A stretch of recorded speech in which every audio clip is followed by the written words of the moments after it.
May the Most High creative all bless us. Okay, this is part 2 of the witchcraft. Alright, so I'm going to explain a few things that happened to me for me to become a seer. When I say a seer, I can see, I'm very observant in this realm, and through different angles, I am able to see into the spiritual realm too. Okay, my spirit travels into the spiritual world, and I'm able, because that my soul was unlocked because of a spiritual attack. My soul was unlocked. You know, I was able to see into the spiritual realm. I saw my soul, everything, because of the lady that did witchcraft. I was attacked by one of her demons, and this thing tried to go inside of me, but something pushed the leg out. His left leg, I was on a bed, and his left leg was halfway into my stomach. He was trying to get inside of me and possess me, but there was something powerful that pushed this being, this leg, back out of me, and it was trying hard, and it looked at me like, what's going on? How I can't get into this human? And it got mad, and it went rah, and vanished. And that's when I put my clothes on and I left. But the thing is, demons move like the mob, so they will come after you and keep coming after you again too. They have rage. There's nothing but chaos and rage within these beings. All right, so after that, it left a spiritual residue with me, because my soul, my higher being, knew that I was going to be under attack, but the physical me didn't know that it was going to be coming on full-fledged. So what ended up happening was I started tapping into the spirit realm. My soul started taking me on these journeys of what's really going on in the spiritual realm. So I went into this my spirit was shown one night that I was going into these mansions. See, the thing is, some of these beings have mansions. The more powerful these beings are, the more prestigious they live. It sounds crazy, but follow me. I was shown a premonition. I was going into this mansion, but it was like, it looked like, you know, Connecticut or Massachusetts or something like that, because it had like little grassy brown grass, and then in the back of this mansion it had like woods. So, you know, it's one of those areas where it's like nice homes, but it's far apart from each other and all that. You gotta have a car. So I'm walking up the grass, you know, the brown grass, and I went into the mansion, this mansion, and I'm looking around. It's beautiful stuff. It's stuff encased and all that. The walls were white, the carpet is red and all that. So I'm walking in, and I get further, and then the lights start to flicker in the mansion, and I just got this feeling of dread. So I had to be careful, you know what I mean? And then I turned around. I was a couple of feet away from the door, and then a hat man, shadow demon, the one that attacked me, came in the door, and he closed the door behind him. I didn't know this was going to turn into a spiritual attack. It's like they almost tried to set me up, like they knew this was going to happen. So I had no choice but to see, these things will feed on your energy. They will literally devour your spirit and soul. So you can't play with these things like that. It's like almost going next to a lion and expecting a lion or a shark not to eat you. That's in their nature, you know. So I said, nah, I can't go back to that door. This thing is right in front of the door. Let me keep going further into the mansion. So I start going into the mansion. From the left and the right, there's rooms, and these steps that go up to a second floor with more rooms in the mansion. And I start hearing growling like wolves, like and I started seeing a whole bunch of staticky, like a TV static, the old TVs where it just be like shh, these beings all stuck together with red eyes, with the hats on, growling like wolves, and they all running after me, coming down the steps, and some coming out the rooms on both sides of it. So I keep running, because down the long hall is a window, and these wolf like hat man creatures, they bunching together and running after me, coming. So I'm running. I bust through the window, and they right there on my tail, growling by the window. you could hear them. And I thought I was going to hit the floor, but I ended up floating in the air. You know what I mean? Just to show you, my spirit was literally under attack. So what happened was, this was my soul. I was soul traveling, out of body experience. So what I ended up flying around the city of Chicago where I'm at, and I was trying to open windows, you know. See, what happens is the buildings and everything looks kind of dull, but everywhere else looks regular, but the buildings are kind of dull. And when I tried to open windows, it's like I couldn't open it. Now I understand it's because I was in the spiritual form, and you know, I can't really open physical things, or I don't know how to do it.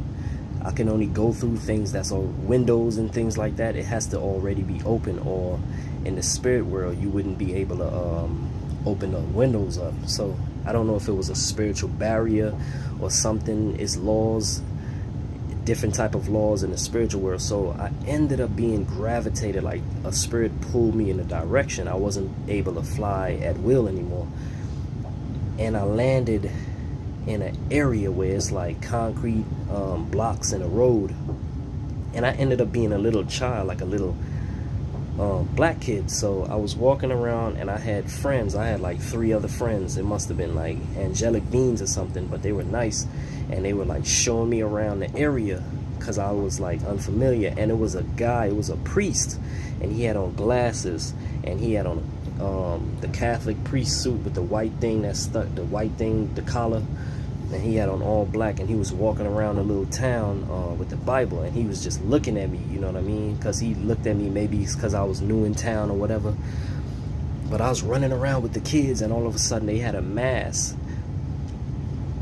some sort of mass, because they had like the Catholic priest, and they had on white with the red and all that, and everybody in the town got gathered. And it was a black girl there, and I ended up seeing her, and I was like, damn, what you doing in this town? And she was looking at me like, what you doing here? Because we were the only 2 black kids there. Everybody else was different, Caucasian and stuff like that. So she was looking at me like, why are you here? And they laid the girl down, the pretty black girl, right? I spoke about this many years ago. They laid her down on like this wooden crate thing on wheels. And I'm like, okay, this is part of the mass, I guess. And what happened next was there was this guy. He came out, big guy. He had on like this mask, this butcher mask, right? And he was big. He already looked like he'd been stained up, like he'd been butchering animals all day.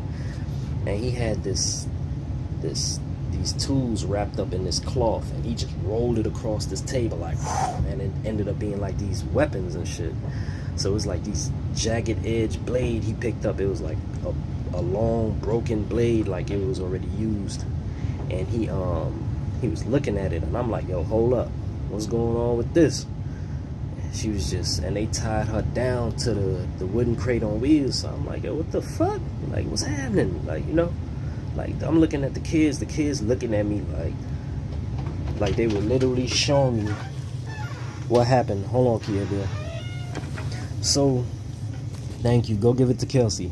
So, what ended up happening was the guy, the butcher, he came down on her neck and chopped the neck and pulled the blade out.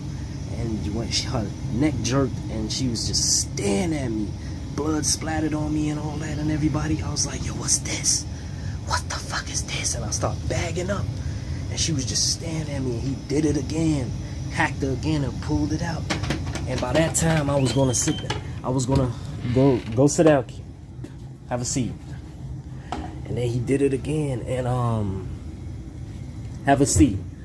And when he did it again, I bagged up, and I ran, and I went to this room. It had these rooms full of like tool shed. It was like a tool shed full of like brooms and hoses and different you know, stuff to clean and different things. And I hid in there, and I was like, you know, I was crying, and then the other kids came in there and they hugged me and they started crying too with me. Like the Chinese boy had an Indian boy and a Caucasian boy, and we were all crying together. They looked at me and they was crying, and I was like, there's no such thing as heroes. There's no such thing as heroes, because nobody helped her and all that. And we used to these little kids, and the priest that was there, he was praying over he was praying over the ceremony while they was hacking this girl, you know what I mean? And I was like, oh shit. So I was witness to a sacrifice, and it was like a pope-like figure, you know what I mean? He was conducting the whole thing. So, you know, I was shown this. And for proof of that is, I was just looking up a video where somebody went into a mansion in Manchester, somewhere, Massachusetts, and they took a video of this abandoned haunted mansion. It's called Lamp Mansion, and they took the video around, and right there by the window, it was a Hatman shadow right there. See, these things are in shadows. And the case where that little girl, where these 3 girls, they hacked their 7 or 12-year-old friend in the middle of the woods. And when they got caught up by the police, they said because the Slender Man made them do it, they promised that if they did this, if they sacrificed their friend, they were gonna live with them at their mansion. They have a mansion. These things live in mansions. How the fuck I know that? That's because I seen it. So before I saw my soul, I was being attacked. My soul was preparing me for what was to come. It was showing me like glimpses of different things of how they operate in the spiritual realm here on earth. Okay? They are the ones that make these people do these sacrifices and all these things for power. People are doing witchcraft. So when I ended up seeing my soul, and I turned into this unbelievably powerful being, this galactic being and all that, you know what I'm saying? That's when I truly awoke, and that's when they stopped messing with me. But the spiritual residue now, I already tapped into it. I started seeing into the future, and that's when I started seeing the future of America, and it was grimy. I told my friends about this many years ago when I first started my videos, man. It was like people was getting sick way before this the corona thing came. I had a vision that people was sick, but what ended up happening was they were like magnetic kind of they were infected with something. They wasn't like zombies to bite, but they were infected, begging people for help, but you couldn't help them because they were infected with something. And it was making them like they had the ability to like stick to walls and crawl on the walls like lizards and things, but they were in pain, and they looked scaly at the skins and stuff. They looked like they had bumps and all that, like pus bumps and stuff, and they begging for help, but you can't touch them, you can't go near them. And some people, funny enough, when they took that jab, they could stick like metal parts to them and stuff like that. Those are the people that's gonna have this turning event thing that's coming. But some people that took it, they're not going to turn because they are protected. There's a lot of people that's protected in the spiritual realm without even knowing it. But you don't know how, because, you know, you're living this life that doesn't show you the spiritual realm. So you have to go within. You have to go within, man. These things that y'all don't see, these times are cracking down, man. It's looking like it's war. Different things in the spiritual realm are aligning. So people got to wake up now. Okay, spiritually, get your life in order. Stop trying to figure things out and all that about the world and, you know, all these different things. Wake up, man. Get yourself spiritually aligned. I got to do it too, man. It's a battle. But after that, I started seeing America. So the people who was infected, they started crawling everywhere, sticking to the walls and stuff like that, and crawling after me, saying, help me and stuff. So sit down, have a seat. So they were saying like, help, help. So I ended up running to a train station, and this train station, it had like these shutters that were closing.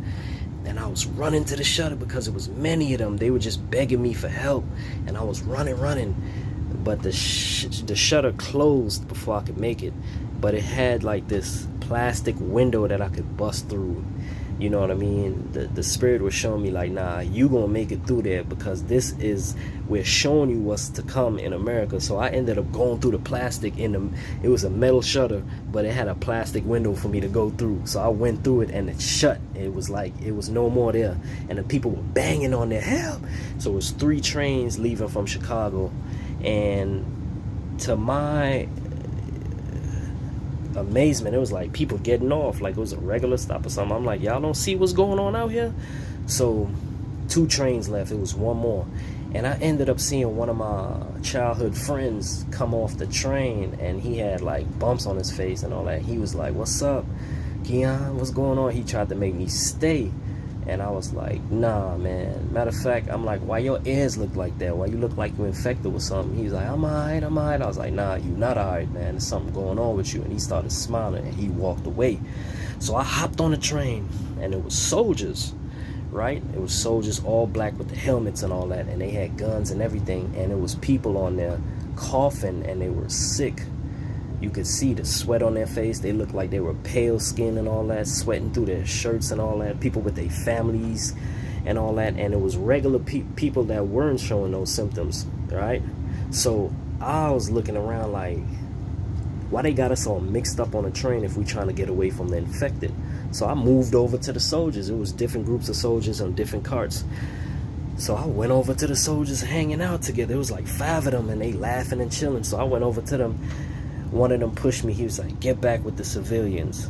I looked at him. I was like, "Man, some of the civilians are sick. I'm not finna get sick."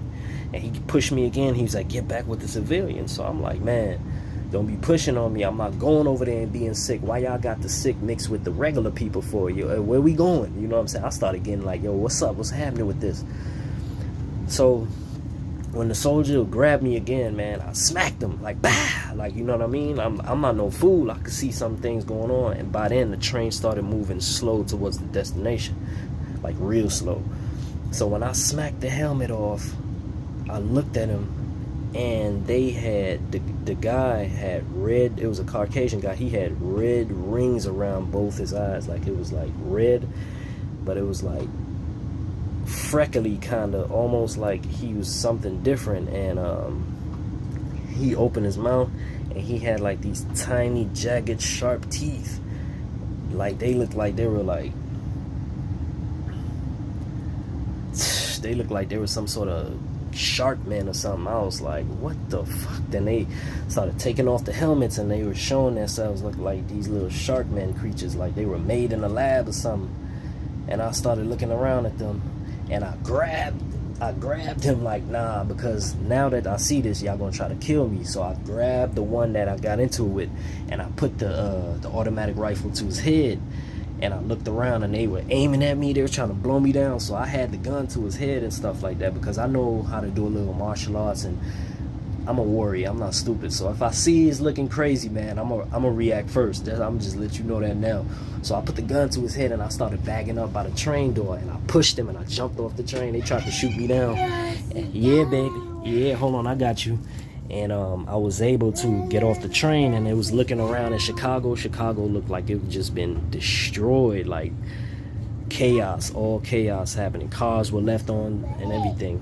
And then I started, I had a dream that we were headed to Florida in a car, because whatever happened, I knew it. We were trying to escape United States, and the last plane was leaving out from Florida. So everybody, it was like thousands of people on expressways in Florida trying to make it to that last plane.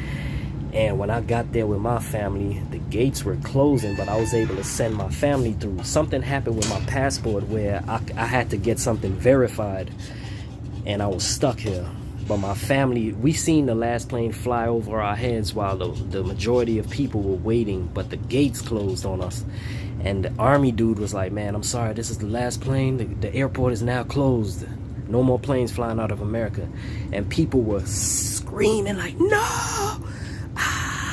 Running, like, just running frantically, man. Everybody left their cars on the expressways.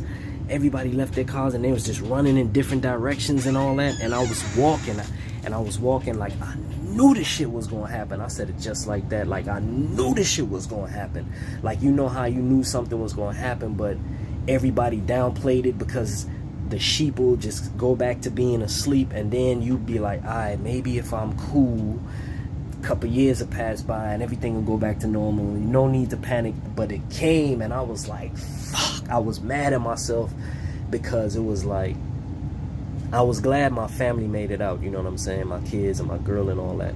And I knew, I was like, man, whatever come, I'ma just have to face it, because I'm a soldier, I'm a warrior. I was made to go through this, you know what I mean? The physical realm is not here to stay, so whatever happened. I'ma die for a reason and a cause to keep humanity going, to save these people or whatever. But I was walking while people was running around like, no, frantic chaos. And I was like, I knew this shit was gonna happen. And then it came into my last premonition, where the war was, the New World Order soldiers were killing out the last of the people that were, like, you know, rebellious against their system. And it was like Donald Trump, he finally announced, I was sitting in a bar, and it was a TV, the bar was destroyed. It looked like it was a war in America, and Chicago was just desolated. And it was like to the point where people were like scavenging different things or whatever.